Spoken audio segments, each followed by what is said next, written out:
दोस्तों, जैसा कि आप अपनी स्क्रीन पर देख रहे हो, कई खबरें ऐसी आई हैं कल या परसों में जिनमें मुस्लिम लड़कियां गैर मुस्लिमों से निकाह और शादी कर रही हैं मंदिरों में जाकर के। तो आज हम इसी पर बात करेंगे कि ये इर्तिदाद का जो तूफान है, जो खासतौर से मुस्लिम बच्चियों को बहा करके ले जा रहा है, इसमें मुसलमान और मुस्लिम जिम्मेदारान क्या कर रहे हैं? क्या हमने वो इक़दाम किए जो इर्तिदाद का ये तूफान है, इस तूफान के सामने खड़ा हो सके और हमारी आने वाली नस्लों को इस तूफान से बचा सके? आज जिस तरीके से खास तौर से मुस्लिम बच्चियां गैरों के साथ शादियां कर रही हैं, इन तमाम मसाइल का हल निकालने के लिए हमने क्या कोशिशें की हैं? अगर हम इस पर बात करें कि इर्तिदाद शुरू कैसे हुआ है, ये तूफान उठा कैसे है, तो जहन के अंदर जो सबसे पहली बात आती है वो यही है कि आज तालीम की जरूरत सबको है, चाहे मुसलमान बच्चे हों या बच्चियां हों।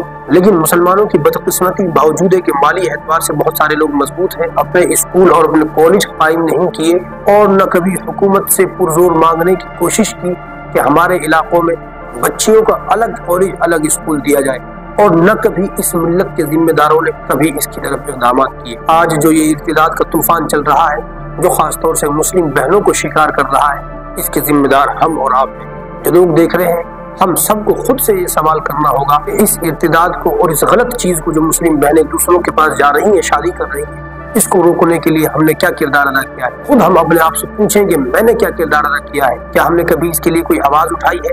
क्या कभी मस्जिदों में जाकर के हमने इसके लिए ऐलान किया है? क्या कभी हमने मुस्लिम बच्चियों के लिए कॉलेज या अलग स्कूल कायम करने की कोशिश की है? क्या कभी किसी पंचायत में हमने इस बात को रखने की कोशिश की है? अब तक ऐसी खबरें बहुत आई है जो आपने भी यकीनन सुनी होगी कि कई लाख बच्चियां मुसलमानों की जो गैर मुस्लिमों के साथ शादी कर रही हैं। उनकी क्या मजबूरी है? क्या गरीबी उनकी मजबूरी है? क्या तालीम का ना होना उनकी मजबूरी है? क्या माहौल उनकी मजबूरी है? क्या मजबूरी है? कभी हमने इस पर ध्यान देने की कोशिश की है?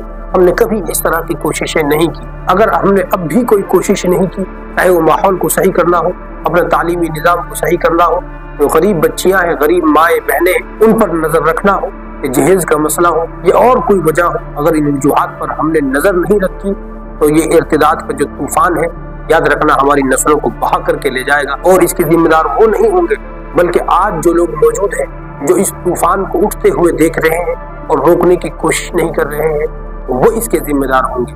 इसलिए आप सबसे मेरी दरख्वास्त है, इस पर तज़किरा किया जाए और इक़दाम भी इसके लिए शुरू कर दिए जाए। अगर हमने इन चीज़ों के लिए भी इक़दाम नहीं किए तो न हम दुनिया के रहेंगे न आखिरत के रहेंगे, सिर्फ और सिर्फ तबाही है। इसलिए मेरी मुसलमानों से दरख्वास्त है, इस वीडियो को आगे तक पहुंचाएं और हमारे चैनल को सब्सक्राइब